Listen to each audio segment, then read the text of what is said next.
There are moments when the ocean's beauty can mask hidden dangers. I think of Anthony White, a marine biology student with a passion for surfing, who found himself in such a moment. He was near a seal rookery, a place known for its marine life, and that's where a great white shark emerged from the depths. The summer of 2014 had brought perfect weather to Surf Beach, California. Sunshine painted the glassy ocean surface with gold.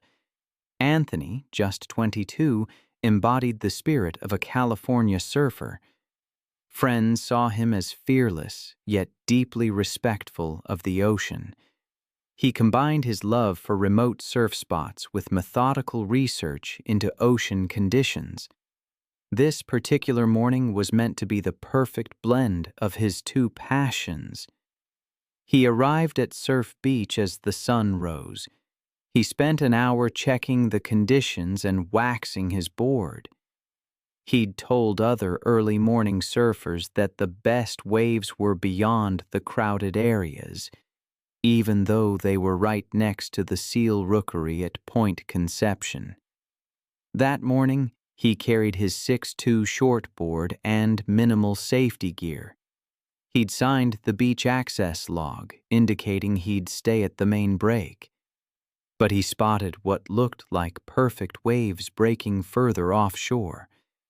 Despite the warning signs about marine life, he paddled out about 150 yards.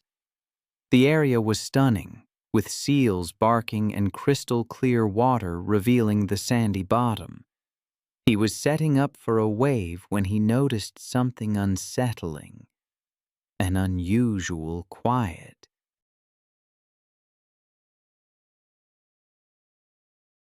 No other surfers were in sight, and the seals had gone silent. Focused on catching the perfect wave, he ignored these warning signs. He sat on his board, legs dangling in the water, perfectly positioned. Then, silence fell. A massive great white shark appeared from the depths, just 20 feet below. He had entered the domain of a predator unchanged for millions of years. Great whites are living fossils, their torpedo-shaped bodies designed for explosive attacks. They can detect blood from 500 yards away and sense a beating heart from meters. They hunt from the depths, reaching speeds of 35 meters with bite forces up to 4,000 pounds per square inch. Anthony reacted instantly, but there was nowhere to go. The shark struck from below, covering the distance in a split second. He saw the shark's massive form just before impact. The attack launched him and his board into the air. His screams pierced the morning silence as the shark's jaws clamped onto his torso. He fought back, punching at the predator's snout as it held him in its grip, its razor-sharp teeth slicing through flesh and bone. The great white released him after a few seconds, typical behavior when encountering unfamiliar prey. But the damage was catastrophic. Blood clouded the water. Despite his injuries, Anthony paddled frantically toward shore on his damaged board. The shark circled below, following the blood trail, waiting to see if its prey would weaken.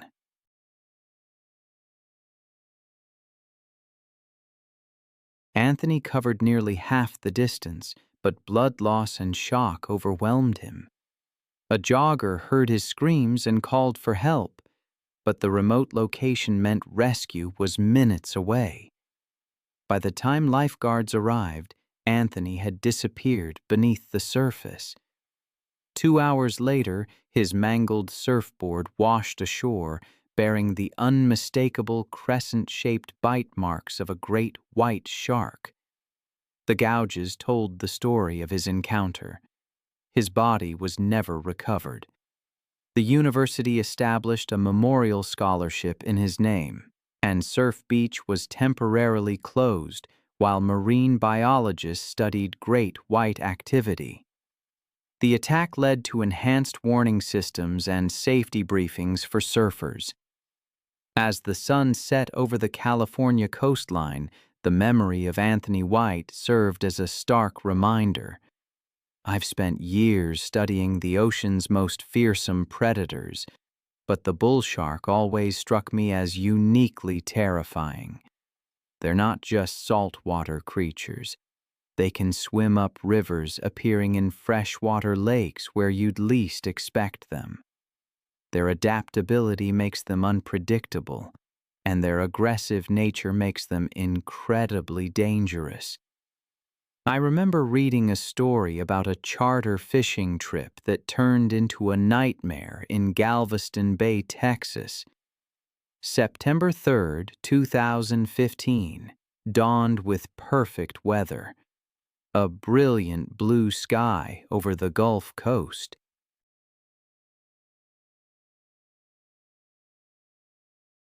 26-year-old David Walter, a first-generation immigrant who built his fishing business from the ground up, was taking 4 tourists from Dallas out for the fishing trip of their lives.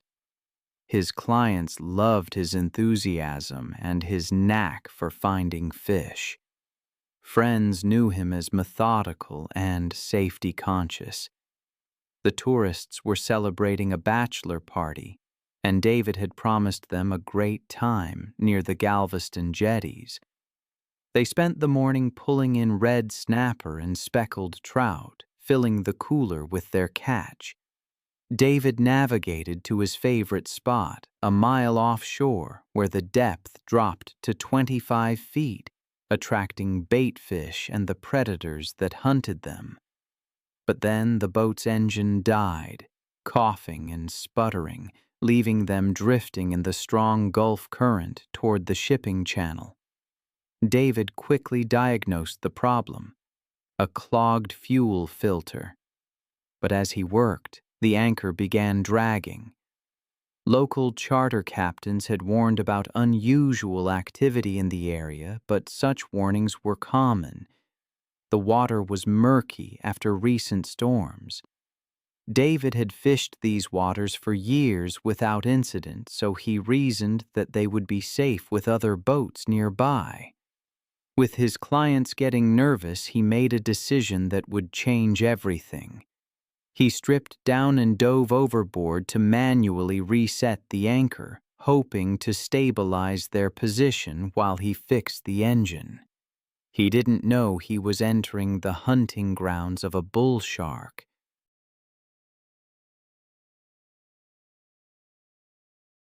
These sharks are among the most adaptable killers, at home in salt water and fresh water.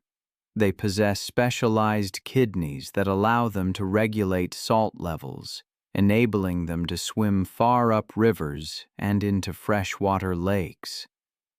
Their aggressive temperament makes them responsible for more unprovoked attacks on humans than almost any other species. They have a bite force of 1,350 lbs per square inch and electroreceptors that can detect electrical fields from meters away.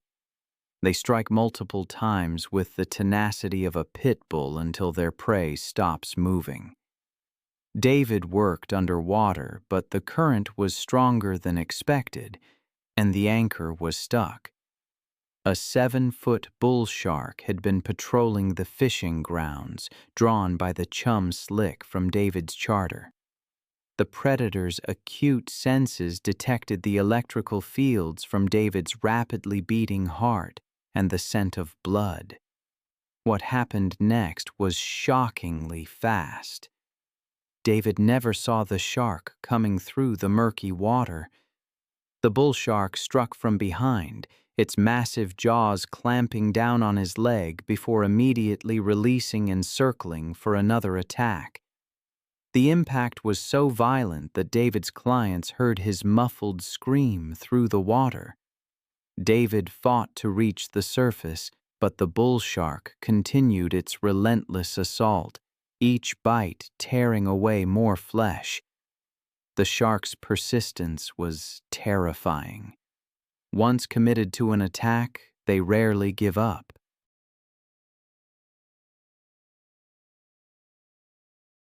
The multiple attacks created a feeding frenzy, and the murky water became a churning mass of blood. David's clients watched in horror as the water around their boat turned red. They screamed for help and radioed the Coast Guard, but David had already disappeared beneath the surface. The Coast Guard arrived nearly an hour later, finding only David's torn shorts floating in blood-stained water. The bull shark had vanished into the murky depths. There's a story they tell in every boating safety course along the Texas coast. It's about a charter business that died along with a man named David. His body was never recovered from the Gulf. The new safety protocols, emergency beacons, backup communication, they all came because of what happened to him. But thousands of miles away, in Hawaii, another predator was about to show why it earned the most terrifying nickname in the ocean. This time, it would happen under the cover of darkness, where even paradise becomes a hunting ground. The evening of April 22, 2016, brought perfect conditions to the remote coastline near Hana, Maui. A gentle trade wind rustled through the palm trees as the sun painted the sky in brilliant, tropical colors. Christian Smith, who was 24, couldn't have asked for better conditions for his solo fishing adventure at one of his secret spots along Maui's untouched coastline.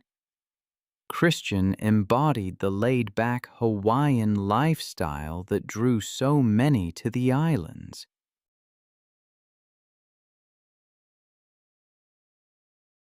With his easy smile and encyclopedic knowledge of hidden fishing spots, he had become a local favorite at the surf shop where he worked. Friends described him as fearless and independent, always venturing to remote locations that other anglers avoided, constantly searching for the perfect fishing experience that only the islands could provide. That evening, Christian loaded his truck with heavy tackle designed for the large, predatory fish that hunted Hawaiian waters after dark. The location he'd chosen was breathtakingly beautiful but completely isolated. A secluded beach accessible only by a rough dirt road winding through dense tropical vegetation. Christian arrived just as darkness was settling over the ocean. The spot was perfect. A protected cove with deep water close to shore, and a coral reef that attracted schools of bait fish during night hours. He set up his gear methodically, rigging the heavy equipment he'd need for the monsters that prowled these waters after sunset. As Christian waded into about 6 feet of crystal-clear water to cast beyond the reef break, everything seemed perfect. The water was so clear he could see the white sand bottom, even in starlight, and he'd already landed 2 nice fish when disaster struck. Moving through the water to reposition for a better cast, Christian's foot slipped on wet volcanic rock. He fell hard against sharp coral formations, opening a deep gash on his leg.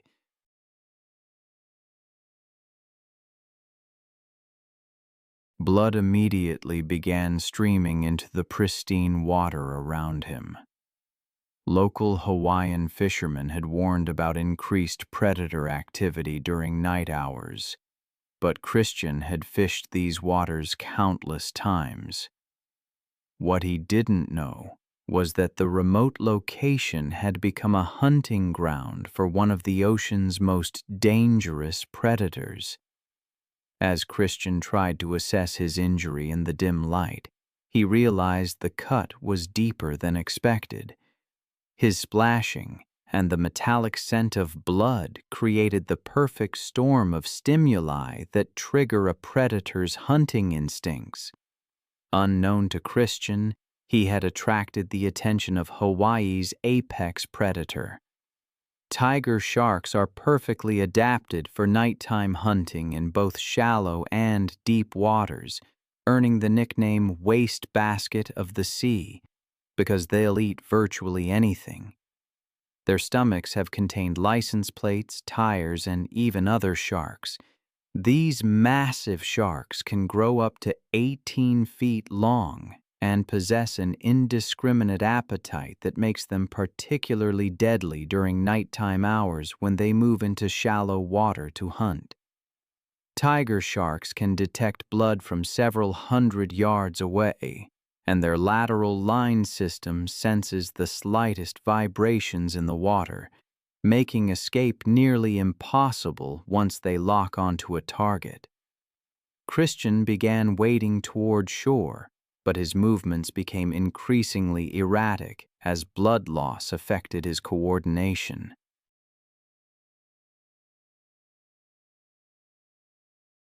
The coral cut was more serious than he'd thought, and the metallic scent drifting through the water was like ringing a dinner bell for every predator in the area.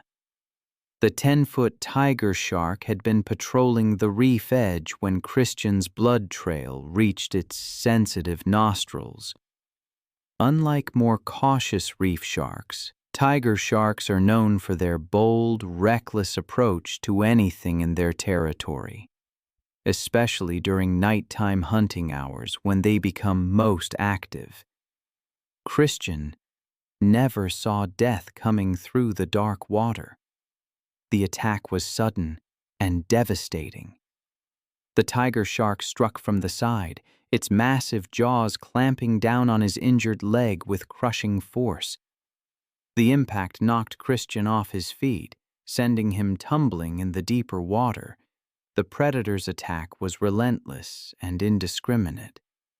Tiger sharks are known for their tenacious grip, often holding prey while using their muscular bodies to roll and tear.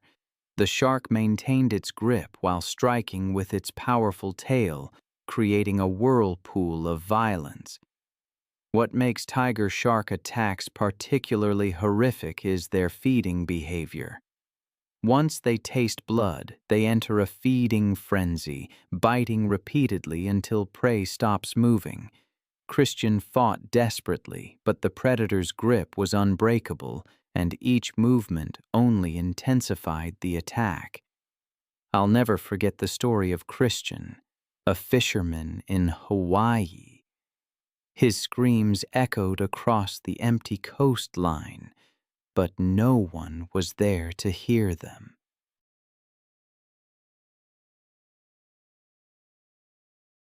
A tiger shark was attacking, its indiscriminate appetite making escape impossible. When morning came, Christian's truck was found at the end of the dirt road, his fishing gear still on the beach. He'd vanished. A massive search involving helicopters and hundreds of volunteers followed. 4 days later, they found his body on a beach 8 miles away. The Hawaiian community held a traditional blessing ceremony. His surf shop colleagues created a memorial fund for ocean safety education. But while Hawaii's tiger sharks hunt under darkness with that same indiscriminate appetite off the rugged Northern California coast, another species, the one that claimed Anthony White, was about to demonstrate that even professional watermen who've spent years in these waters are never truly safe from the ocean's most intelligent and adaptable predators. November 8, 2017, dawned crisp and autumnal at Fort Ross, Northern California. The morning fog lifted, revealing a dramatic, rocky coastline where Pacific swells crashed against ancient sea stacks. Ryan Walsh, 29, couldn't have asked for better diving weather.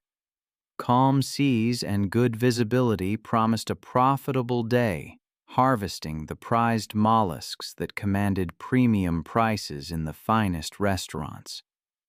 Ryan embodied the dangerous profession of commercial abalone diving. His weathered hands and sun-damaged face told the story of 6 years spent in frigid Pacific waters, free diving to depths that would terrify recreational divers.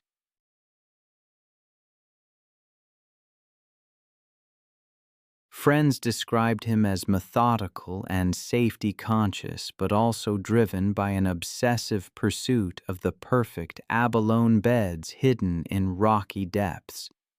That morning, Ryan launched his small boat with his dive partner Marcus, a younger diver who looked up to Ryan as a mentor. The two had worked together for 3 seasons, developing the wordless communication that comes from shared danger in one of California's most hazardous occupations. Ryan chose a productive rocky reef in 25 feet of water. The location was challenging, with strong currents, kelp forests, and the ever-present danger of entanglement in abandoned fishing nets littering the bottom. As Ryan suited up in his thick wetsuit, he felt the familiar mixture of excitement and apprehension. The water temperature was a bone-chilling 55 degrees, but Ryan had built a tolerance over years of expo. His dive bag contained an abalone iron, measuring gauge, and collection bag, the tools of his dangerous trade. The first few dives went perfectly. Ryan descended through the kelp canopy to the rocky bottom, where clusters of red abalone clung like living jewels. His experienced eye identified legal specimens, and his practiced hands pried them loose with surgical precision. But on his 7th dive, disaster struck.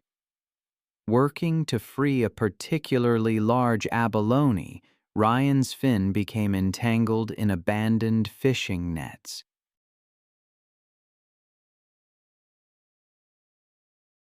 The nearly invisible monofilament wrapped around his leg like a spider's web, holding him against the rocky bottom as his air supply ran dangerously low. After a desperate struggle, Ryan managed to cut through enough netting to break free. He made an emergency ascent, lungs burning as he fought through the kelp toward sunlight. When he finally surfaced, he was exhausted, disoriented, and dangerously far from his boat. What Ryan didn't realize was that his distressed movements had attracted the attention of California's apex predator. Great whites are living fossils that have patrolled these waters for millions of years. Perfectly adapted to hunt in the kelp forests where seals and sea lions congregate, these massive sharks typically reach 12 to 16 feet and can weigh over 3,000 pounds. Their torpedo-shaped bodies are capable of explosive bursts exceeding 35 miles per hour, launching them completely from the water. Their incredible sensory system allows them to detect electrical fields from several meters away and track blood trails from 500 yards distance. During autumn, mature great whites patrol northern California in greater numbers, following the migration patterns of their preferred prey. These sharks are incredibly intelligent, capable of learning and adapting hunting strategies, making them unpredictable and extremely dangerous to humans who venture into their territory. Marcus, watching from 300 yards away, immediately recognized that something was wrong.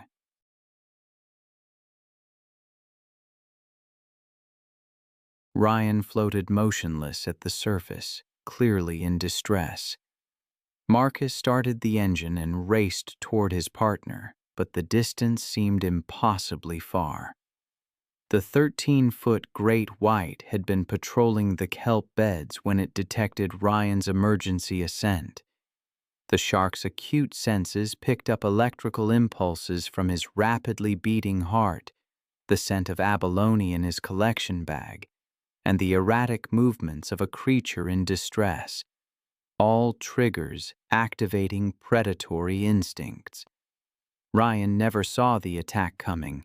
The great white struck from below with devastating force, its massive jaws clamping down on his torso with a bite force reaching 4,000 pounds per square inch, slicing through the wetsuit and into vital organs. The shark's initial bite was exploratory, typical great white behavior with unfamiliar prey, but the damage was already catastrophic. The predator released Ryan and circled back, following the blood. I'll never forget the story of Ryan. He was an abalone diver just trying to make a living off the coast of California. But one day, a great white found him. The shark's teeth penetrated deep, causing massive internal bleeding. He died from blood loss just 20 minutes after the attack. Ryan struggled, his thick, wet suit offering little protection against the shark's teeth. He screamed, trying to reach his partner as his strength rapidly faded. Marcus pulled him from the water, but it was too late. Despite heroic efforts, Ryan was gone.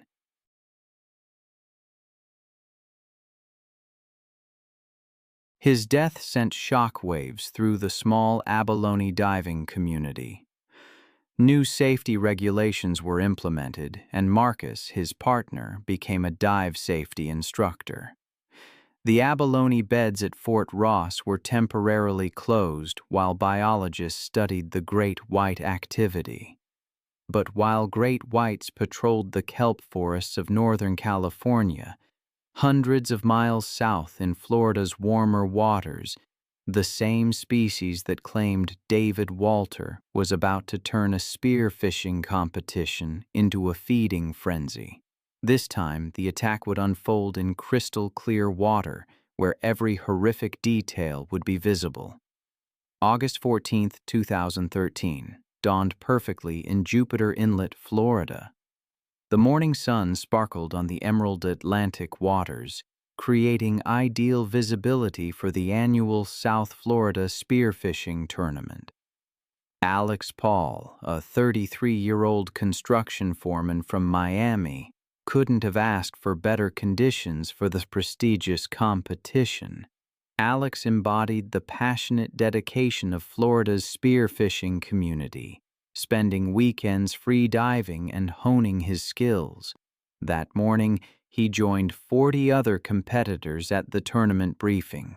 Target species included cobia, kingfish, and grouper, all prized game fish. Alex had scouted extensively and identified promising spots. The competition began at sunrise, with boats spreading across the designated area.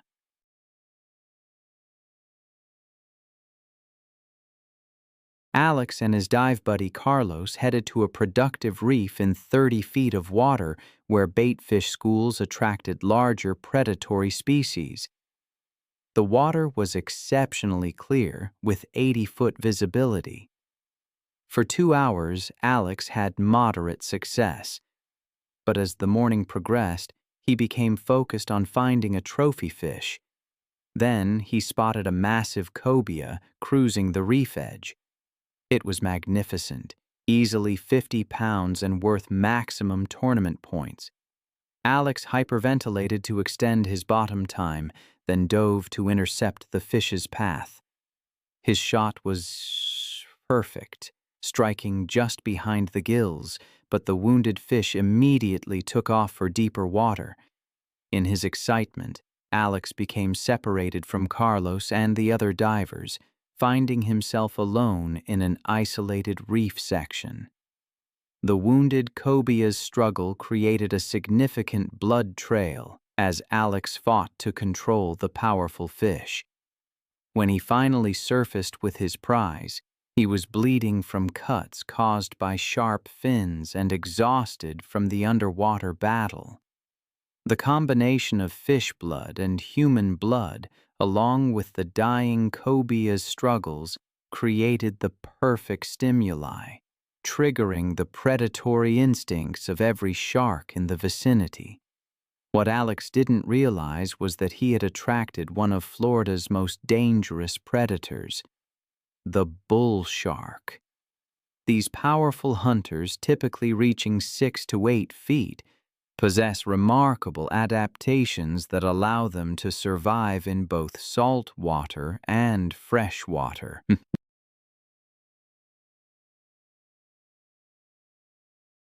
Their incredible sensory systems allow them to detect vibrations from struggling fish hundreds of yards away and sense electrical fields from several meters distance. Unlike other shark species that may be more cautious around humans, bull sharks are known for their bold, direct approach to potential food sources, often competing directly with spear fishermen for their catch. Their aggressive nature and opportunistic feeding behavior, combined with their ability to strike repeatedly, makes them one of the most feared predators in American waters. A 7-foot bull shark had been patrolling the reef when the blood scent reached its nostrils from hundreds of yards away. The predator's acute senses detected electrical fields generated by both the struggling fish and Alex's rapidly beating heart. Alex saw the shark approaching and tried releasing his catch, hoping to distract it with the wounded cobia. But bull sharks are opportunistic feeders with insatiable appetites, and multiple potential prey items only intensified their aggressive behavior. Instead of taking the offered fish, the water turned crimson in an instant. One moment, Alex was competing in the spearfishing tournament. The next, a bull shark had clamped its massive jaws onto his leg. The attack, they said, was swift and brutal. The bite severed major blood vessels, and the shark's repeated strikes caused devastating tissue damage.